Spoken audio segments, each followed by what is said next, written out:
Everything has changed for the Ohio State Buckeyes as a decision reshapes how the playoffs will look next year, and Ohio State picks up a 2026 recruit at a position that fans have been asking for all off season. We got to break it all down. What's up, guys? I'm Matt Long. Welcome to Columbus Football 365. If you are an Ohio State football fan, please hit that subscribe button. It really helps me out a ton. But let's jump right into the news for today. Over the past couple of days, some of the highest ranking decision makers, and more specifically, the decision makers behind the college football playoff, have locked themselves in a room and they've been battling it out to figure out what the playoffs are going to look like in the 2026 college football season. Well, this afternoon, we finally got our answer to that question, coming from Heather Dinich from ESPN, who writes, although the number of teams in the field will remain the same this fall, there will be some adjustments to how some are included next season. The Power 4 conference champions will be guaranteed spots in the 12-team field, along with the highest-ranked conference champion from the group of 6. Notre Dame will also be a lock for the playoffs if it finishes in the selection committee's top 12.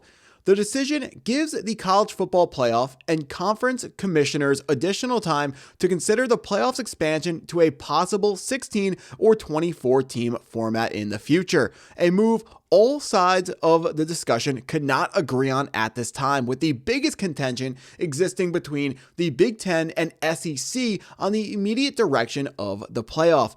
SEC Commissioner Greg Sankey has publicly supported a 16-team model, but Big Ten Commissioner Tony Petitti would only agree to that if Sankey committed to a 24-team field after 3 years, sources told ESPN.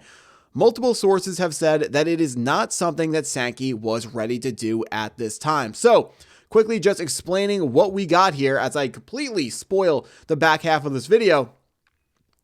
College football commissioners were, or I guess not the commissioners of college football because there isn't one, but the head of the SEC, head of the Big Ten, they are in discussions with all the conferences to figure out what are the college football playoffs going to look like moving forwards. We recently had a 14 playoff. They expanded it to a 12-team playoff. Now we're hearing that they want to extend it even further.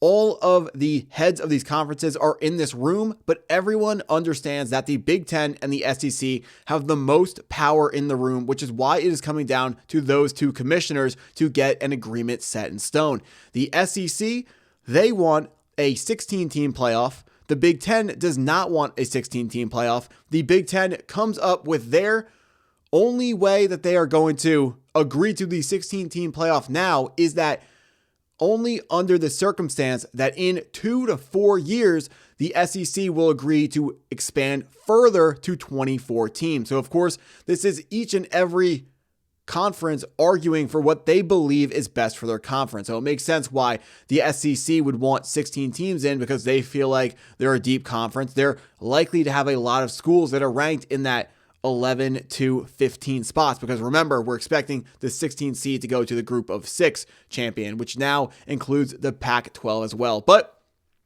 so they're going to stick at 12 teams for this upcoming season, which is the right way to do it.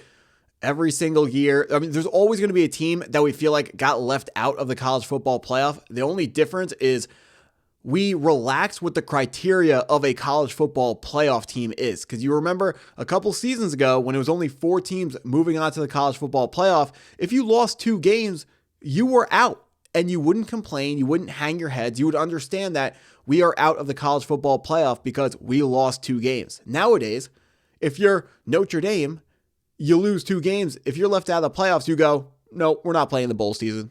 You honestly make fools of yourself. You say you're not playing the bowl season, and then you argue and debate almost an auto bid. I mean, if they're in the top 12, they're forced to be in the playoffs now. That's absolutely ridiculous. Frankly, embarrassing coming from Notre Dame, but I mean, they're independent. They have the ability to negotiate their own rights. So you can't fault them for negotiating in their best interest, right? I guess you got to shake the man's hand for making a good deal. I guess that's what it is. Whether or not you think it's embarrassing or not, I think it's extremely embarrassing what Notre Dame has been putting together. But this matters for Ohio State, or the other change, the Power 4 conferences all get a guaranteed bid now, which means for Ohio State, should we win a Big Ten that is so weak that the champion would be superseded or would be ranked lower than two other group of 6 conference champions, then the Big Ten would have been left out of the playoffs entirely in the past. That is no longer even an option. That's no longer a possibility. Yes, it sounds crazy to say that right now. There's a possibility it's crazy to pose a possibility of the Big Ten not having a top 12 ranked team, but it would have been really outside of the box to argue that the Sun Belt champion and the Conference USA champion, whatever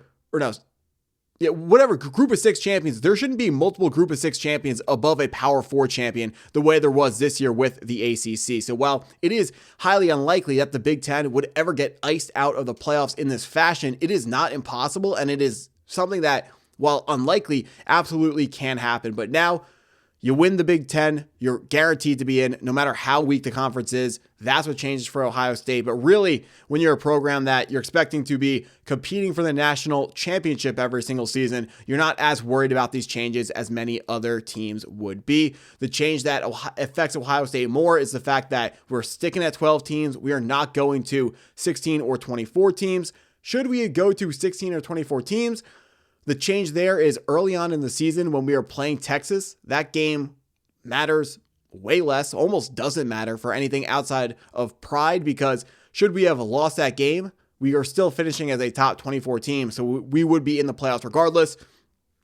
That change would be horrible for the Big Ten it would be horrible. It would be great for the Big Ten because the teams would make the playoffs, but it would be bad for viewing and watching the games where the big ranked Big Ten games wouldn't matter as much because both teams are going to make it into the playoffs at the end of the day. So I do think the committee got this thing right, and I am comfortable with where they are so far.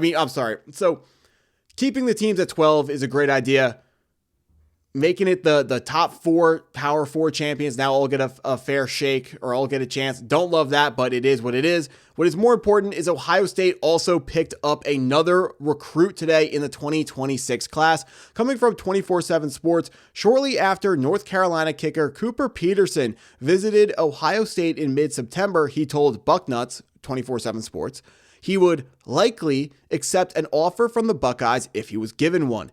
True to his word, he committed to the Scarlet and Gray a few months later. The Charlotte resident officially committed to the Buckeyes on Friday, Peterson announced on his social media account. So, while Cooper Peterson is put down as a punter on 24/7 Sports' website, he is a kicker. He claims that he is good from 55 yards out. We're going to find out whether or not he's full of it, whether or not he can actually kick from that distance, but what we do know is he's 6 foot tall, 195 pounds, and a lot of Ohio State fans were unhappy with Jay Fielding's kicking this year. He was 80% from kicking the ball. Unfortunately, it felt like he missed in the biggest moments. It actually didn't feel like he missed in the biggest moments. He absolutely did miss in the biggest moments, missing the kick at the end of the Indiana game and right before halftime versus the Miami Hurricanes in our playoff game. Didn't miss a single extra point.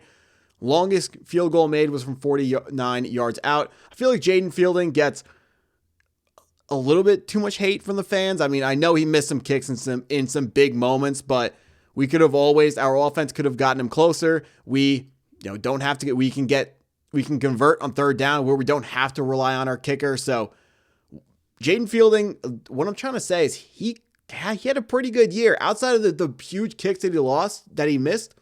Jaden Fielding had a pretty good year, and I feel like Ohio State fans are being a little bit too rough on him. He tried his hardest. Unfortunately, that's just how some of these things go. But Ohio State now getting another kicker. We're going to have a kicker battle in camp coming up here probably in the spring, and then later on into the summer, and we will see who the starting kicker for the Buckeyes will be next season, and I can't wait for that to happen. That's what I got for this video. If you stuck around, thank you for watching the video all the way through. Please hit that like button if you haven't already. Hit the subscribe button if you're new to the channel, and go Buckeyes.